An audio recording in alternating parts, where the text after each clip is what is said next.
declaration of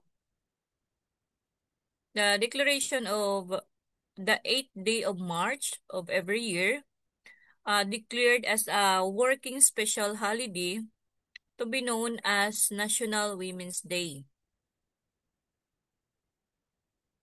This is to ensure meaningful observance of the holiday as herein declared. All heads of government agencies and instrumentalities, including government-owned and controlled corporation,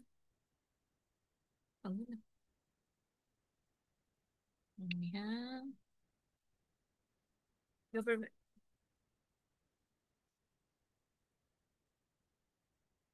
as well as local government units and employers in the private sector, shall encourage and afford sufficient time and opportunities for these employees to engage and participate in any activity conducted within the premises of the respective offices or establishments to celebrate National Women's Day.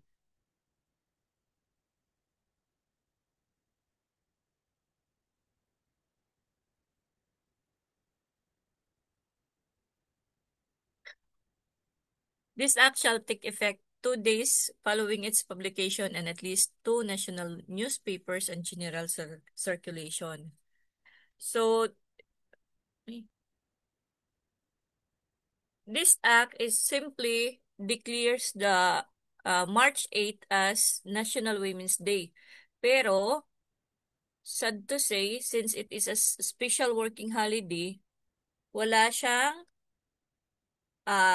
mandatory extra pay.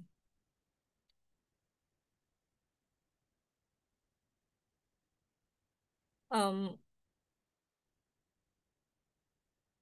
a special working holiday is an official declared holiday where work continues as usual without additional pay or time off for employees. Unlike regular or special non-working holidays, businesses and schools operates normally. These holidays are set aside for cultural or commemorative reasons, but they are not intended to disrupt regular operations or mandate premium pay. Yun lang po. Thank you.